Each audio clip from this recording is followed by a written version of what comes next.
সূরার নাম সূরা আনকাবুত। আল্লাহ পাক বান্দাদেরকে বললেন, হে বান্দা, ওই মাকড়সা নিয়ে গবেষণা কর। খাবার সংগ্রহ করে, লালা তৈরি করে, আর দিকে দিকে লালা বার করে করে সুন্দর করে নকশা কেটে ঘর তৈরি করে। তোমরাও ঘর বানাও, মাকড়সাও ঘর বানায়। কিন্তু সামান্য যখন ঝড় বায়ু আসে, সঙ্গে সঙ্গে মাকড়সার ঘর ভেঙে যায়। পৃথিবীর জমিনে সবচেয়ে দুর্বল বাসা মাকড়সার বাসা। তবে মানুষ, পৃথিবীতে সবচেয়ে দুর্বল হলো মানুষ।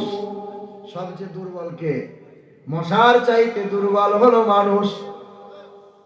মানুষ মশাকে বড় ভয় পায়, তাই তো মশার ভয়ে বেটা মশারি টাঙায়। ভয় পান না? হ্যাঁ, মশার ভয়ে মশারি টাঙায়, কিন্তু কবরের ভয়ে বান্দা সিজদা করে না, নামাজ পড়ে না। মশার প্রতি এত ভয়। আল্লাহ পাক রব্বুল আলামিন বললেন, প্রতিটা সৃষ্টি নিয়ে গবেষণা করো, আমি এক আল্লাহর কুদরতি খুঁজে পাবে। এ মুসলমান বাবাজিরা, ভাইরা আমার, আপনার উত্তর ভারতের মথুরার বৃন্দাবনে বিখ্যাত একজন ব্রাহ্মণ মানুষ ছিল। যে ব্রাহ্মণ মানুষটার নাম ছিল ডক্টর শিব শক্তি সরোজজি। অক্সফোর্ড বিশ্ববিদ্যালয় থেকে 12টা ভাষায় এমএ করা ব্যক্তি ছিলেন তিনি। মানুষের প্রলোভনে পড়ে তিনি একবার কোরআনের সঙ্গে বিয়াদবি করেছিল, মানে কোরআনটা ছিঁড়ে দিয়েছিল। দেখবেন কিছু কিছু মানুষ থাকে উস্কানি দেয়, সেই উস্কানিতে পা দিয়ে মানুষ ভুল করে, দাঙ্গা লাগিয়ে ফেলে। হিন্দু মুসলমান দাঙ্গা লেগে যায়।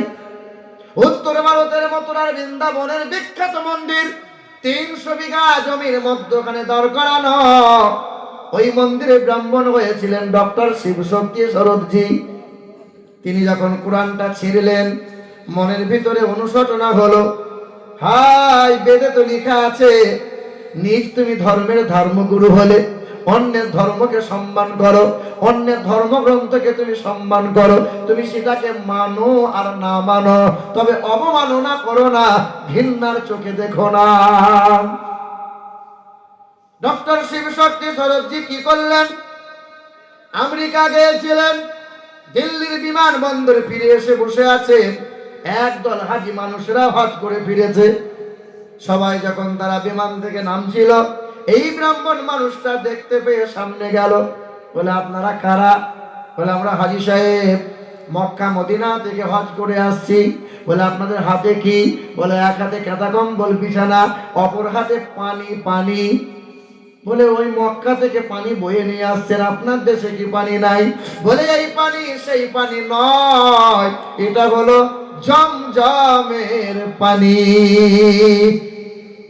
বলে, জমজমের পানি? বলে, বৈজ্ঞানিকরা রিসার্চ করেছে, এই জমজমের পানি যদি কোনো মানুষ রেগুলার পান করে, তার পেটে গ্যাস্ট্রিক আলসার কোনোদিন হবে না। পৃথিবীর সব পানি ফুরাইয়ে যায়, জমজমের পানি কখনো কম হয় না। ব্রাহ্মণ বাবাজি বললেন, এই জমজমের পানি কি দেওয়া যাবে? ডক্টর শিব শক্তি সরোজজি জীবনীটা পড়ে আপনি দেখতে পারেন। উনি জমজমের পানিটা নিলেন, দিল্লির বড় ল্যাবে নিয়ে গেলেন, পরীক্ষা করতে দিলেন। ডক্টররা বললেন, ব্রাহ্মণ বাবা মাফ করিয়েন, 10 বার পরীক্ষা করলাম, যতবার করেছি সবুজ গ্রিন সিগন্যাল মেরেছে। না, পৃথিবীর জমিনে এত পানি পরীক্ষা করলাম, সব পানিতে কিছু না কিছু জীবাণু পেলাম, কিন্তু জমজমের পানিতে বিন্দু মাত্র কোনো জীবাণু নাই। চিন্তা উদয় হয়ে গেল। দিল্লি চাঁদনি চকে চলে গেল, একটা কোরআন শরীফ কিনলো। এই ইংরেজি ভাষার অনুবাদ করা কোরআনটা বাড়ি নিয়ে এলো। প্রতি রাত কোরআন পড়ে 1 বছর 2 মাস 14 মাস কোরআন পড়লো। 14 মাস কোরআনটা পড়ে নেওয়ার পরে বেদের পাতায় দেখলো, মোহাম্মদা বাতি তাতে বাতা কারন্তে প্রকৃতিতা বিরসানাং ভাক্ষায়েত স্বাদা বেদা শাস্ত্রে শ্রীতা। পৃথিবীর জমিনে একজন জগৎগুরু আসবেন, তার নামের প্রথম অক্ষর হবে ম, শেষের অক্ষর হবে দ।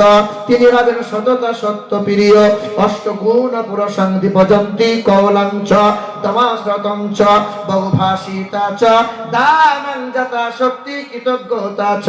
যিনি জীবনে কখনো কোনোদিন মিথ্যা বলবেন না, কখনো কোনোদিন আমানতের খেয়ানত করবেন না, অত্যন্ত লজ্জাশীল ব্যক্তি হবেন তিনি, অল্পভাষী হবেন তিনি, মিষ্টভাষী হবেন তিনি। তিনি হাত বা জুবান দিয়ে মানব অথবা দানবের সঙ্গে দুর্ব্যবহার করবেন না, জীবনে কখনো কোনোদিন কোনো পশু পক্ষীর সঙ্গে দুর্ব্যবহার করবেন না। তিনি হবেন মানবতার বন্ধু, বিনা কারণে গাছের ফল ফুল পাতা ছিঁড়বেন না। মানব জাতির মুক্তির দূত, নামের প্রথম অক্ষর হবে ম, শেষের অক্ষর হবে দ, নাম হবে মুহাম্মাদুর রাসূলুল্লাহ। ভাইরা আমার, ওই গৌতম বুদ্ধ যখন তিনি অসুস্থ হয়ে গেলেন, গৌতম বুদ্ধ হাজার হাজার মানুষের শিষ্যরা সব বসে গেল, গুরুজির সামনে দাঁড়িয়ে আছে একজন ব্যক্তি, নাম তার আনন্দ। জিজ্ঞাসা করলেন, গুরুজি আপনার চেহারা শরীর তো ভালো নয়, হয়তো আপনি বেশি দিন আর পৃথিবীতে বাঁচবেন না, পৃথিবী থেকে আপনি একদিন বিদায় নেবেন। ও গুরুজি, আপনি পৃথিবী থেকে বিদায় নেওয়ার পরে পৃথিবীর জমিনে ধর্মগুরু বলে মানব কারে? ওই দিন গৌতম বুদ্ধ বলেছিলেন, আমি প্রথম বুদ্ধ, আমি শেষ বুদ্ধ নয়। আমি চলে যাওয়ার পরে পৃথিবীর জমিনে একজন বুদ্ধ আসবেন, নাম হবে তার মৈত্র। তিনি জীবনে কখনো কোনোদিন মিথ্যা কথা বলবেন না। তিনি পৃথিবীতে আসবেন সোমবারের দিনে, আসবেন তিনি 12 তারিখে, আসবেন তিনি সাম্বালা শহরে, আসবেন তিনি উচ্চ বংশে, আসবেন তিনি উচ্চ গোত্রে। এটা বেদের পাতায় লেখা আছে, কলকি পুরাণ 2 নম্বর অধ্যায় 25 নম্বর শ্লোকে বলা আছে, দ্বাদশং সকল পক্ষস। গৌতম বুদ্ধ নকল করে বললেন, দ্বাদশং সকল পক্ষস মাধবে মাসি মাধবম জাতং দত্তা সাতু পুতরং পিতর উরুষ্ট মনুষ্য সম্ভালে বিষ্ণু যশাস গিরিহে পাদুর্ববম মহম সুমতং বিষ্ণু যশাস গর্ভমদত্ত বৈষ্ণবম। আসবেন তিনি মাধব মাসে, রবিউল আউয়াল মাস, আসবেন তিনি দ্বাদশ তিথিতে মানে 12 তারিখে, আসবেন তিনি শুভ সাদিকে সোমবারের দিনে, আসবেন তিনি মরুভূমির বালুর চরে শান্তিময় শহরে, সংস্কৃতি ভাষায় এসেছে সাম্বালা শহর। আসবেন তিনি পুরোহিতের ঘরে মানে উচ্চ বংশে, তার গোত্র হবে উচ্চ গোত্র। আমার মুসলিম ভাইদের জিজ্ঞাসা করবেন, কারো গোত্র হয় কাশ্যপ, কারো গোত্র হয় শাণ্ডিল্য, কারো গোত্র হয় মধুকুল্ল, কারো গোত্র হয় মধু ঋষি। পৃথিবীর জমিনে সবচেয়ে বড় গোত্র হাসিম গোত্র। তার বাবার নাম হবে বিষ্ণু যশা, তার মায়ের নাম হবে সুমতি। গৌতম বুদ্ধ বললেন, তিনি জীবনে কোনোদিন মিথ্যা বলবেন না, নাম হবে তার মৈত্র। আমি চলে যাওয়ার পরে ওই মুহাম্মদুর রাসূলুল্লাহর আদর্শ যদি গলায় ঝুলাইয়ে নিতে পারো, পৃথিবীর জমিনে কল্যাণ আর কামিয়াবি তোমরাই হবে।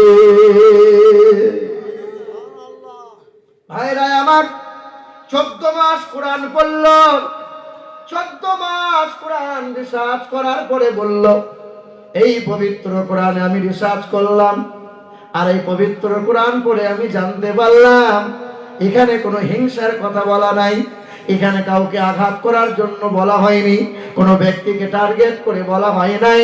ওই ব্যক্তি মানবতার ধর্ম পেল, কোরআন বুকে নিল, চিৎকার করে বলল, কালমা লা ইলাহা ইল্লাল্লাহ মুহাম্মাদুর রাসূলুল্লাহ।